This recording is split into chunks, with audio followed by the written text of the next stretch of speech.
ṣé wọ́n pè ní Monday ni. Kó ní bá máa ń jẹ́ Monday kan ṣé o máa ń fẹ́ mi nìkan sílẹ̀ inú ilé ni àbí kí ló máa ń ṣẹlẹ̀ ó dáa aago mélòó gan ló máa ń dé. ìgbà tí màá dé ṣe bí tẹ́lẹ̀ 6 o'clock ni mò ń dé ìgbà tó ti lóyún bẹ́ẹ̀ tóyún ti pé ní oṣù kan sí kù ẹ lórí kí n máa dé ní 4 ó dáa o mọ́mì aago 4 ni màá dé. aago 12 ìgbọ̀dọ̀ lè sọ̀jú kan ni kò máa dé. ṣé o lè dúró sílé ni after all ọmọdé wà lé gateman wà bẹ́ẹ̀. ó dáa ó rẹ̀ mí wọ́n á máa mi kọ́kọ́ fọ àwọn ẹsẹ̀ mi àti ọwọ́ mi ná. yẹ Lamidi mi ò sùn mọ́jú tí òun lójú mi tó ló fẹ́ jẹ indomie mo ṣe indomie ẹ̀tọ́ ní 2 òru mo gbé fún ẹ olótùtù rùn sí ẹ olótùtù fẹ́ mu tí mo tún po tí fún ẹ ó mu tí ìta ò jẹ́ kí n sùn ọwọ́ náà ni mo fà ẹsẹ̀ náà mo fà sí tójú fi mọ́ orúnkún mi bí mo ṣe wà yìí mo ní láti lọ bí iṣẹ́ jọ jẹ́ kí n máa lọ bí iṣẹ́ náà. ìgbà tó máa ń ro mí kọ́. ó máa ń ro ẹ ó máa ń ro ẹ.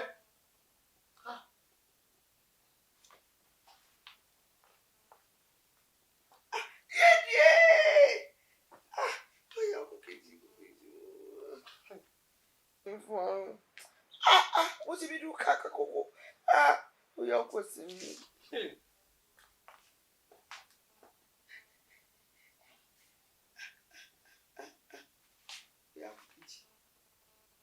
Ó yá ṣé o fẹ́ kàn ní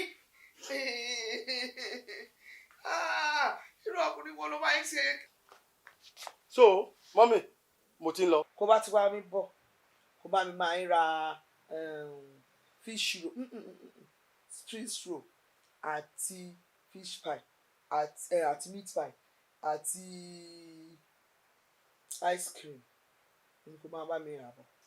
nǹkan tẹ́ bọ ẹ̀ mú nìyẹn àbí ṣé aago 12 yẹn náà ni kí n ra bọ̀ tí bá ti ń bọ̀. ẹ ò ní o gẹ́gẹ́ ẹgbẹ̀rún lè sọ ojú kan kó bá ti máa ń kọjá mẹ́ẹ̀ máa ń jẹ mọ́ kó máa ń bá mi gbé wá. ọlọ́run bá wa ṣẹ́gun ayé. wá. kí tún ní. ó sì máa ń kí mọ́ mi ó ti máa ń jẹ́ kí tuntun apá mi lórí. ó sápá lórí ó gbọ́dọ̀ sápá lórí náà.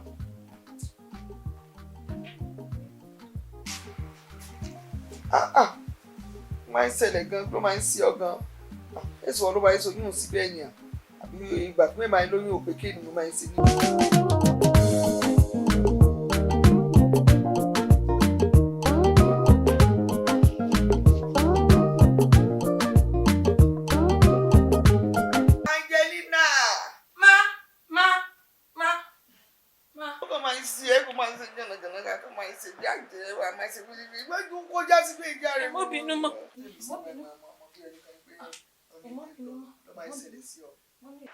wọ́n dá wọn lé lọ́kọ́lọ́wọ́ sórí ẹni tẹ́bù kó máa gbé báàgì wá kó wá lọ bá máa ẹ̀rọ kóòkì wá. sábẹ́ bẹ́ẹ̀dì ló wà àbórí tébù. mo rí tébù mo júwe fún ọkọ lọ bá mi gbé abóṣà máa gbọ̀n nìyẹn ó sì máa gbọ̀n bí àjẹ nìyẹn bóyá máa lájẹ gan mẹ́gàn máa mọ̀ bóyá wọ́n ló máa jẹ́ kẹsẹ̀ rò ní. kò máa mọ̀ nǹkan tó ń ṣe nìyẹn.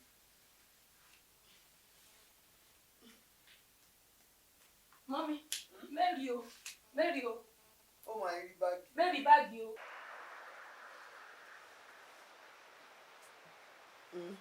Ní máa ń wà níbẹ̀ yẹn. Kí ló máa ń ṣe kó máa ń padà jìràjì? Wọ́n máa fún mi ní ìfúnpá o. Wọ́n nìyẹn, kó máa bá mi gbé.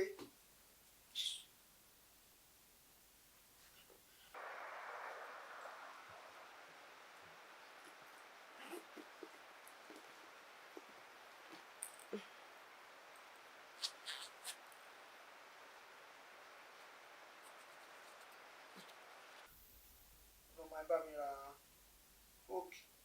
Mélòó? Onígò ni 10 ni ọ̀bá rà. 10 lọ̀bá rà. Onígò ni kọ́mọ́rò ní kíá o. Onígò. Ó máa ń tutù dáadáa. Wá. Mẹ́ẹ̀ máa ń kóòkì mọ́ kó bá mi ra orógbó. Orógbó? Ṣé yẹ ọbẹ̀? Loco!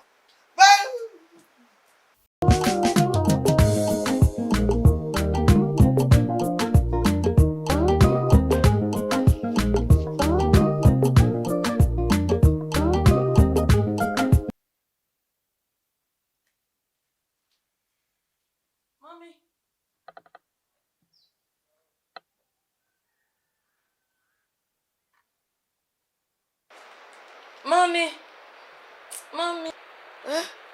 Ìran mi náà ni mo gbà ní mo lára dé. Ó kí ló máa ṣẹlẹ̀ pé kí ni yóò jẹ́ kí orógbó bọ́ lọ máa ń ròbí wá fún mi. Túpẹ́.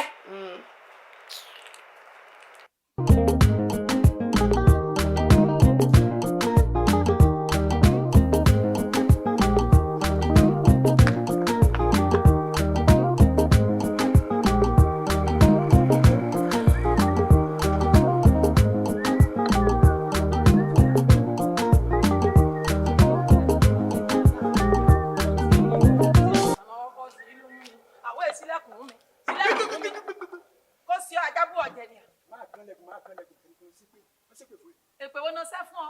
Ṣé ọ̀gá rán mi níṣẹ́ kí mi má jáde ni? Èpè máa sá kiri. Máa sá yẹ̀sẹ̀ gẹ̀ẹ́tì ọ̀la sí níbi ẹ̀yà. Ṣé sùúrù kí mi ṣẹlẹ̀ nbí tẹ́ àjẹ kíndé. Màdámù ni o. Mẹ́mọ̀ bóyá yan nìkan lọ ti kọ́kọ́ lóyún. Ẹyin kí mi bọ́n ra kóòkì. Mo gbé kóòkì dé. No tún orógbó náà fẹ́ jẹ. Mo tún sá jẹ̀nàjẹ̀nà. Kó o bá rí yàn níyàn. Ọ̀dọ̀ ìyá Kàsálí. Kí mo ti la ra kóòkì. Kí mo ibẹ̀ náà mo tún padà lọ mo ti la orógbó.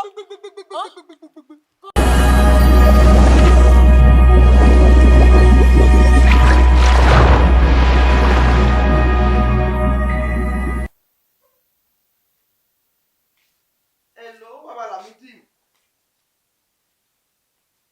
Láì gbé fóònù máa ń wà, láì gbé fóònù. Hello. So máa ń gbọ́ mi.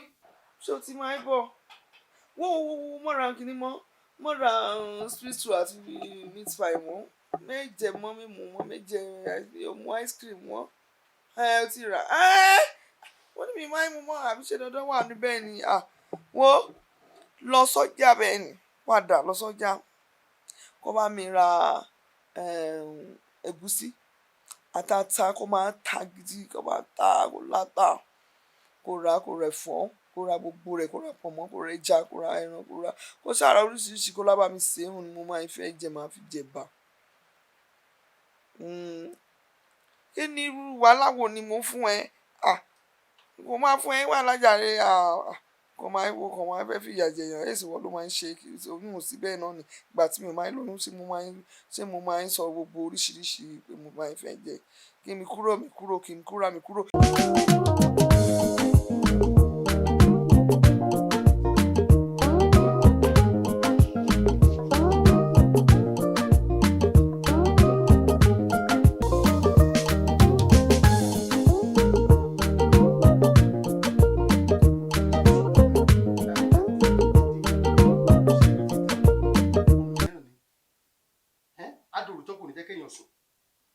Fàṣẹ fàpá ọmọ yìí síbí tàbí fọwọ́ kan níbí ó ti ń sá kiri.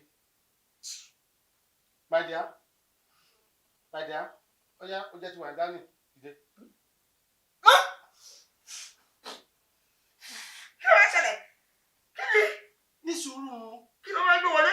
Ní sùúrù. Nǹkan tó ní kí báyìí rà bọ̀ láìpẹ́ tí mo ti dé mo ti ṣe ẹbẹ̀ yẹn ọbẹ̀ yẹn ká gidi àtẹ̀bà. Lọ́wọ́ máa ń gbé jáde. Kò bá fẹ́ rí. Kò bá fẹ́ rí gbogbo ọkọ̀ tó ló gbé wá nìyẹn. Ó máa ń rù sí mi. Ó tún ṣe látàrí mo ti ṣe bẹ̀ lọ́wọ́. Kò máa fẹ́ rí. Ọmọ àkọ́ tó máa ṣẹlẹ̀. Torí bó ṣe máa ń jáde tán. Ìyá kọ́lísì ọ̀rẹ́ mi elépo. Oníkòkò ìyàwó gbégbá oníkòkò. Ọ̀rẹ́ mi yẹn close friend mi yẹn. Ó ṣe nínú bíbí wọn. Mo máa ń gbóòórùn ọbẹ̀ ilá alásèpọ̀ ni mo máa ń gbọ́ tó máa ń ṣe lọ síbẹ̀ kò lọ máa wá mi gbọ́. Kí ló sọ náà? Kí ló sọ? Mi ọ̀rẹ́ mi ìyá kọ́lísì. Ó ṣe bẹ́ẹ̀ kí ni? Ilá alásèpọ̀. Lo àṣìjẹ. Kí ló máa ń ṣẹlẹ̀? Mi ṣe lo àṣìjẹ. Ṣé ìwọ náà máa ń sì jẹ? Oyún wò ní oyún tọ̀rọ̀tọ̀rọ̀ tó ní káàkiri. Ojú kòkòrò ó ti sú mi. Ọ̀rọ̀ ẹ ti sú mi pátápátá kí látàbọ̀ àtẹ̀bọ̀ tí wà kí ni mo ti ṣe bẹ̀. Mo ṣe ẹ̀gúsí, mo ṣe jẹjẹ gbẹ sínú ẹ̀pọ̀ mọ́sùgbẹ́. Àti tẹ̀bà sí wà lórí dání, orí kí n wọ́n lọ sí kejì kí n gbábọ́ lọ. Ìyá kọ́lísì mo dé o. Ọbẹ̀ aláti pọ̀ tó sẹ́wọ́n ní kí n gbà wá o. Kí ló máa ṣe ọbẹ̀ jẹ? Ọ̀rọ̀ ẹ ti sú mi. Màá fi lélẹ̀ fún ẹ. Níjọ́ tì yẹn. Màá fi lélẹ̀ fún ẹ. Olójú kòkòrò olè. Olóyún ẹyẹ. Olóyún tọrọtọrọ ló aṣiyọ̀. Ìwọ kọ́ ló máa ń gbé síbẹ̀. Mi ò ṣe mọ́. Màá fi lélẹ̀ fún ẹ. Kí ló ṣe? Kí ló ṣe? Ikùn rẹ̀ wo?